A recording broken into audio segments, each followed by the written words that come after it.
do que hoje são os evangélicos, ou deveriam ser, não é?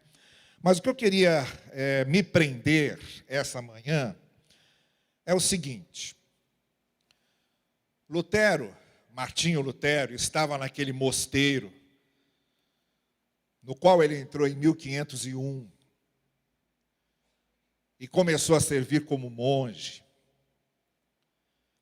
não por qualquer outro motivo, mas porque ele estava procurando uma coisa muito específica. Desde muito cedo, ele estava incomodado com o seu sentimento de culpa, com a sua consciência de ser um pecador, com a sua consciência de ter pecados, de ter erros, de ter iniquidades, com a sua consciência de ser culpado e precisar de perdão. Não que Lutero fosse qualquer devasso, qualquer imoral, longe disso. A família dele sempre foi uma família muito piedosa, muito correta. Ele foi educado juntamente com seus irmãos, num ambiente muito familiar, muito bom. Mas ele sabia das coisas que somos, por mais ou por melhores que sejamos.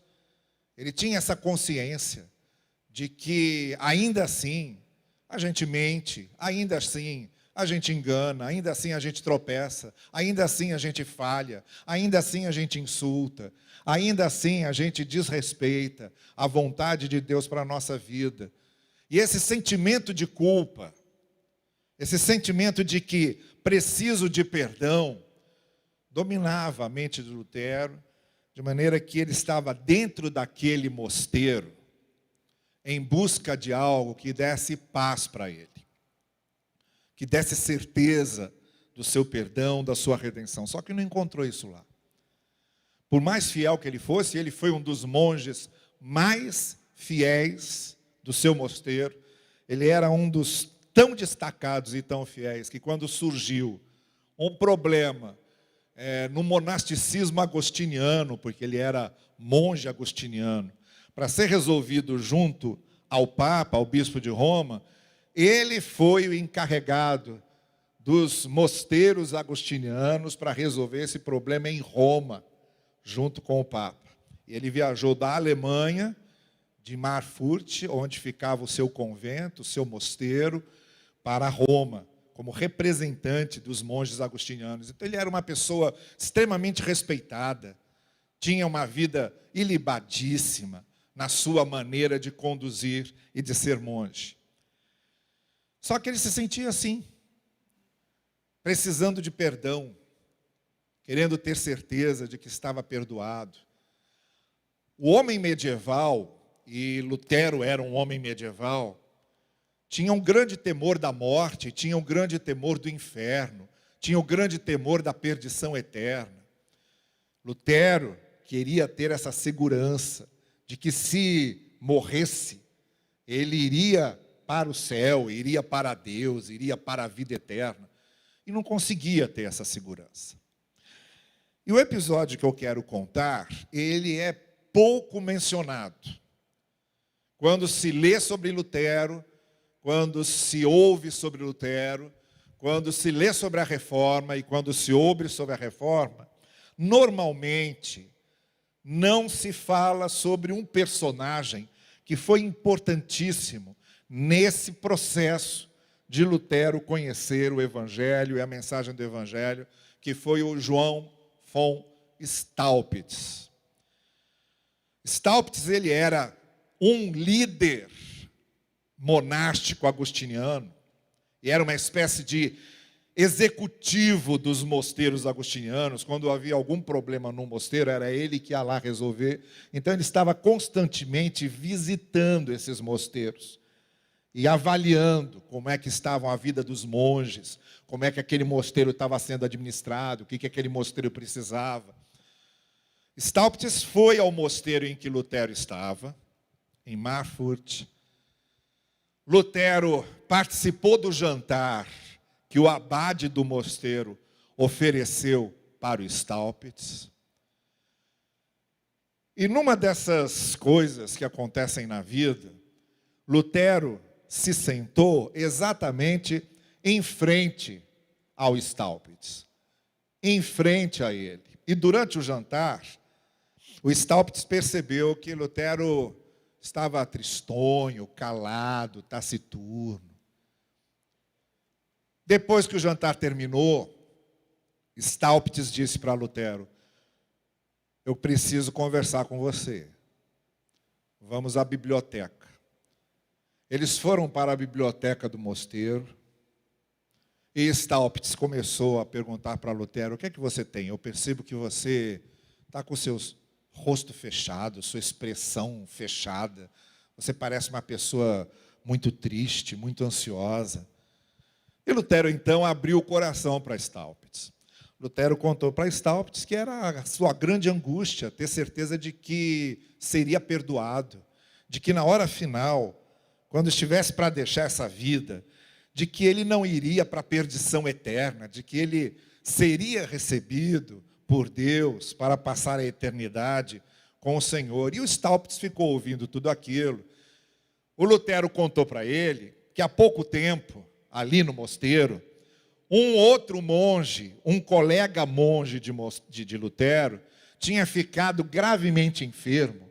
E Lutero ficou na cabeceira da cama, acompanhando a enfermidade do amigo, ajudando o amigo na sua enfermidade. E nos últimos momentos de vida desse rapaz, quando esse rapaz já estava no último suspiro, uma das últimas coisas que esse rapaz falou foi o seguinte: eu já estou sentindo a chama do inferno me queimando. Aí vocês imaginam, Lutero já estava apavorado com essa coisa. Já estava apavorado com tudo isso. E ainda vê uma cena dessa, aí o rapaz entrou em parafuso, né? E era isso que ele estava contando para o Staupitz, dessa grande angústia. E ele com medo de que acontecesse a mesma coisa com ele. Eu não quero passar por isso.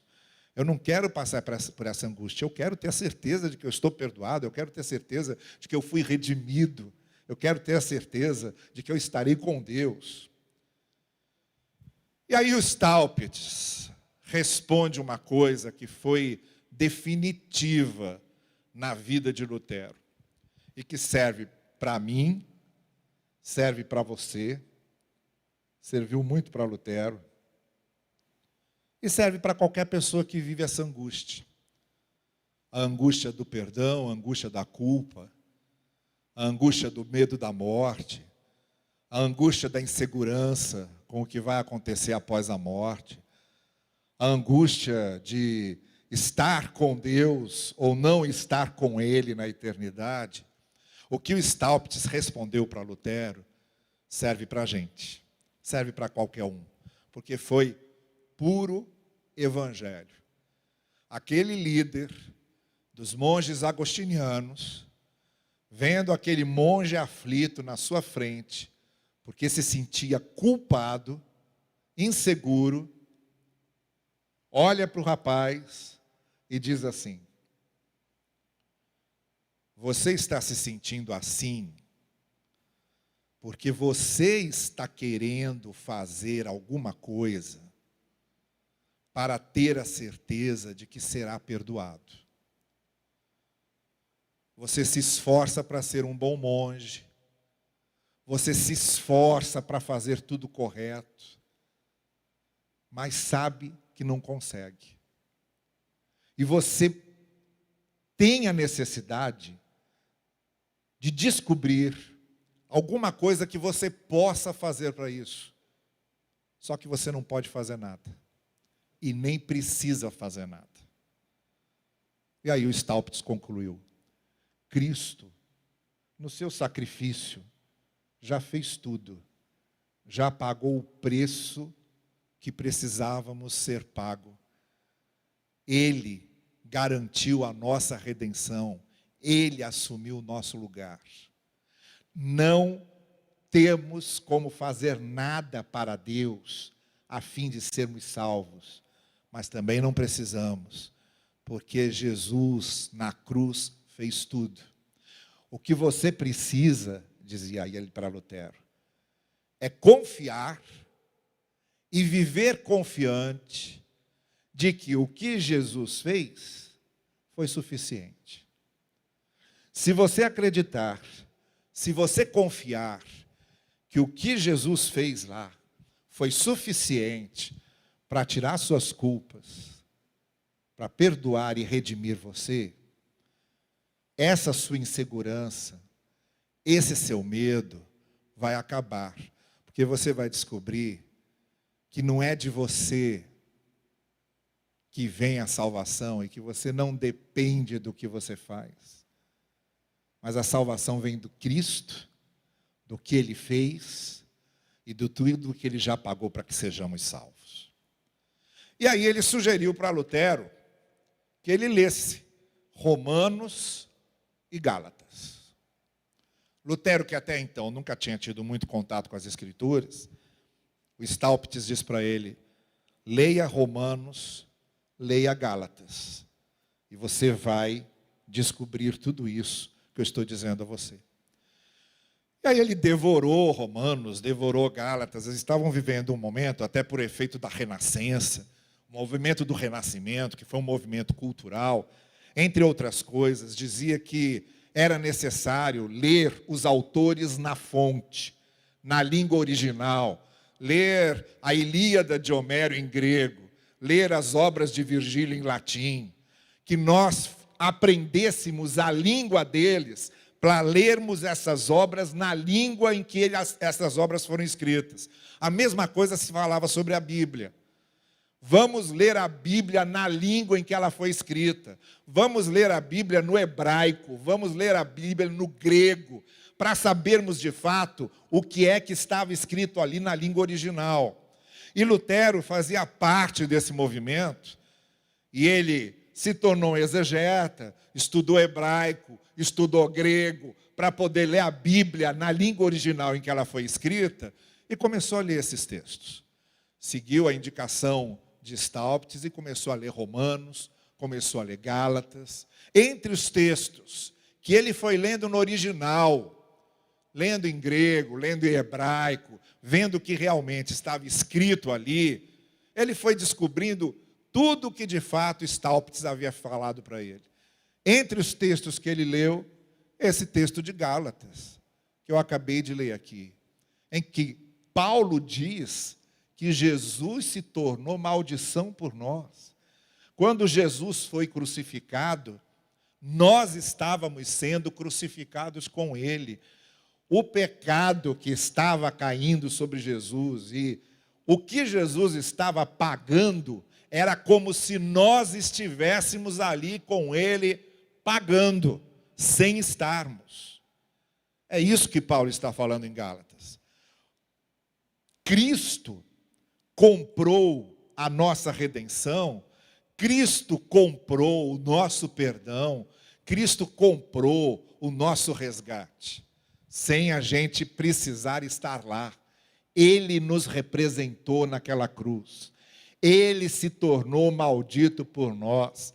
Ele foi condenado no nosso lugar. Ele assumiu no nosso lugar a nossa culpa. É isso que Paulo está falando aqui em Gálatas. Ele vai falar em Gálatas todo, e vai falar em Romanos todo, mas muito especialmente no livro de Gálatas, Paulo fala sobre isso, porque os seus leitores estavam buscando outras alternativas de salvação, de novo voltando a querer fazer alguma coisa para poder ser salvo, e Paulo lembrando aqueles leitores da Galácia: não é por aí, Cristo já pagou o nosso pecado, Cristo já pagou a nossa culpa, nós somos perdoados por isso. O que a gente tem que fazer agora é viver essa nova vida que o Senhor Jesus nos trouxe. Isso foi definitivo para Lutero. Foi isso que fez com que no dia 31 de outubro, Lutero pregasse lá as 95 teses contra a venda do perdão. A Basílica de São Pedro estava sendo construída, precisavam de dinheiro para construir e terminar a obra da Basílica de São Pedro. Então foi inventado um sistema de venda de indulgências, de venda de perdão. Você comprava o seu perdão e esse dinheiro era usado na construção da Basílica de São Pedro.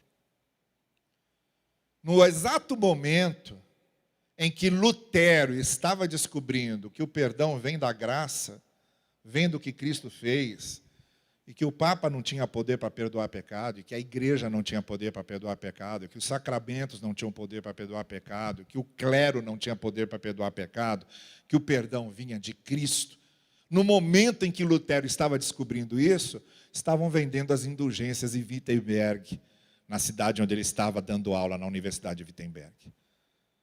Foi contra isso aí que ele publicou as suas 95 teses.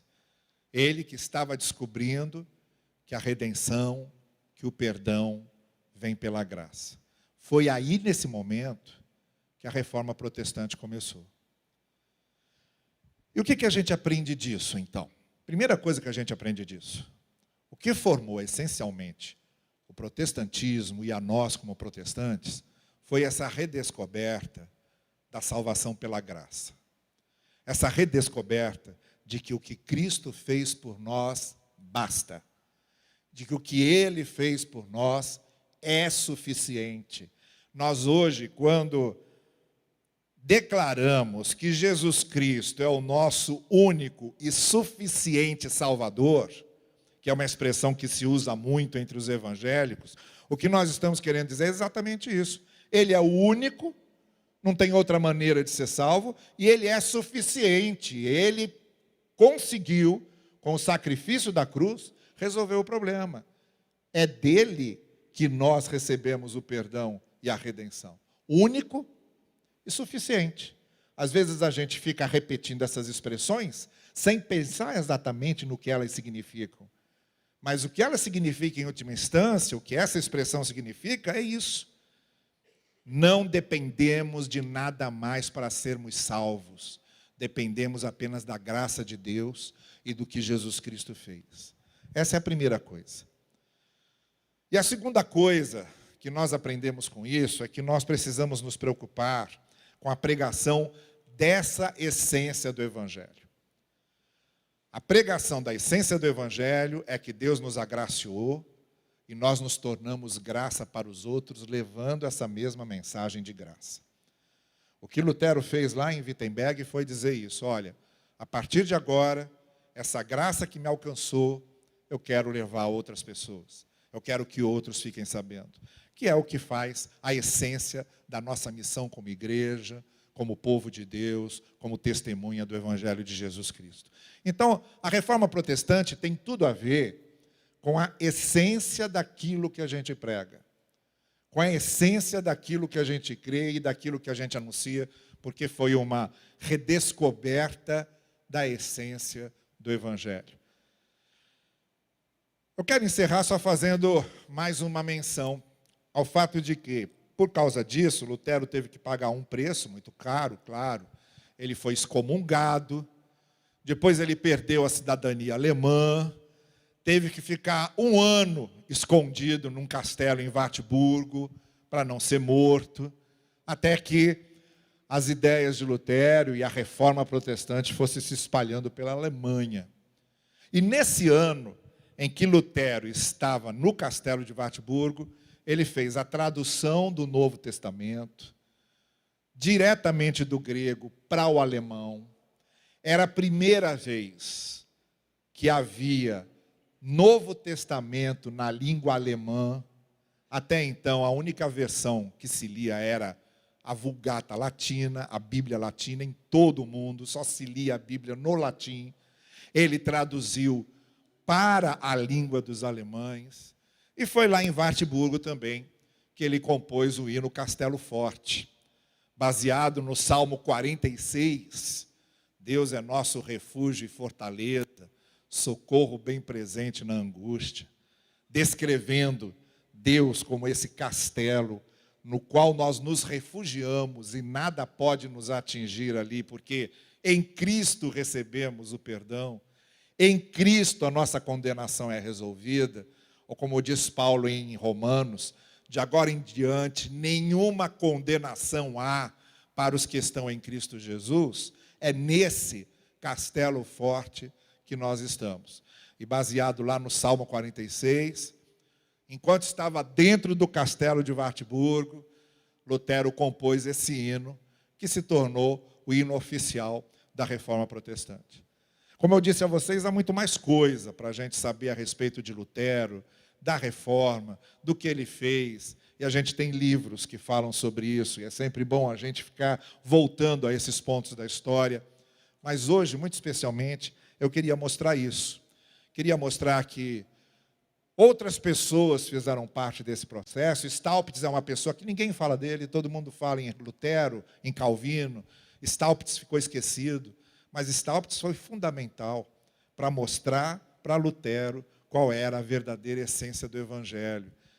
Lutero foi fundamental para começar um movimento que se espalhou pela Europa toda, de volta, de retorno à essência do Evangelho. Que nós, que trazemos conosco essa herança, porque um dos nossos principais propósitos como evangélicos ou como protestantes, seja qual for o título que você use, nós somos herdeiros dessa reforma, que redescobre a essência da graça, a essência da mensagem do Evangelho. Nós estamos firmados nesse castelo forte, nessa rocha que conquistou a nossa redenção, que trouxe perdão à nossa culpa e que nos levou para sempre a pertencermos ao Senhor que nos resgatou.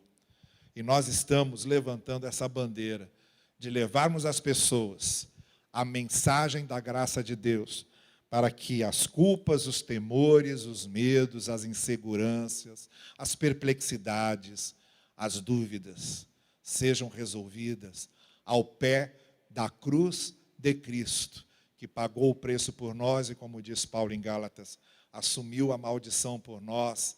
Nele nós temos o resgate para a vida eterna. Que o Senhor nos abençoe nisso. Amém. Vamos cantar então Castelo Forte para a gente encerrar o culto dessa manhã e lembrando da data de amanhã, 31 de outubro, e da importância disso para a nossa história e para a nossa experiência como cristãos, como protestantes, como evangélicos, como proclamadores da palavra de Deus e testemunhas do Senhor Jesus Cristo. Vamos ficar em pé? Vamos cantar.